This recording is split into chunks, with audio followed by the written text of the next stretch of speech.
Welcome to New Botany, and this is another video on my favourite group of plants, the Epilobiums.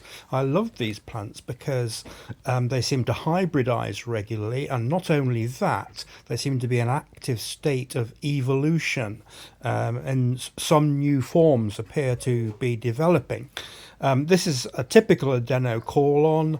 It's set its seed and it has no shoots from the base, and it's in a shaded position growing as a weed in my garden, in fact.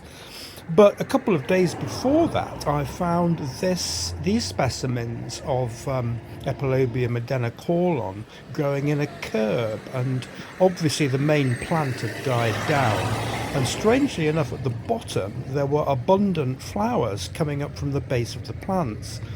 And I was wondering why this could possibly be, and I wanted to check first of all that they weren't individual plants, but rather shoots from the base. And in order to do this, unfortunately, I did have to pull up one of the plants, though they are considered to be weeds. Here was another one.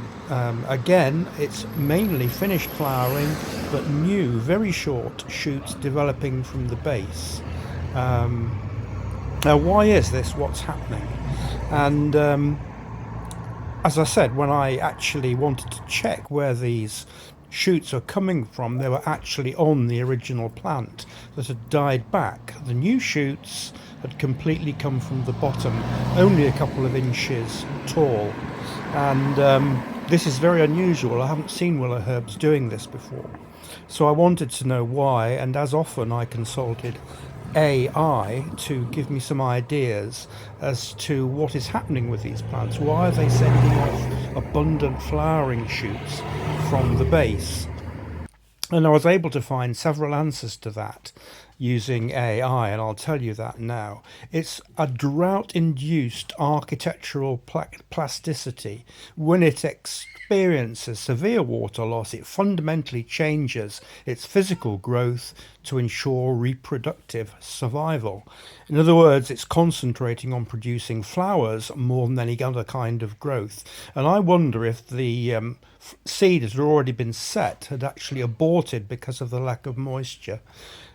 Growing close to the ground allows moisture preservation and nutrient conservation. If you're growing a tall plant, you need a lot of nutrients. If it's short, you don't need so much nutrients. So that is another answer.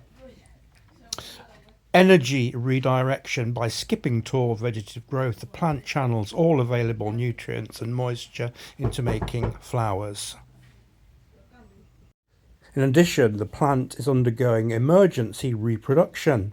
Under drought conditions, the plant assumes that it's going to die and takes emergency action. Thanks for watching.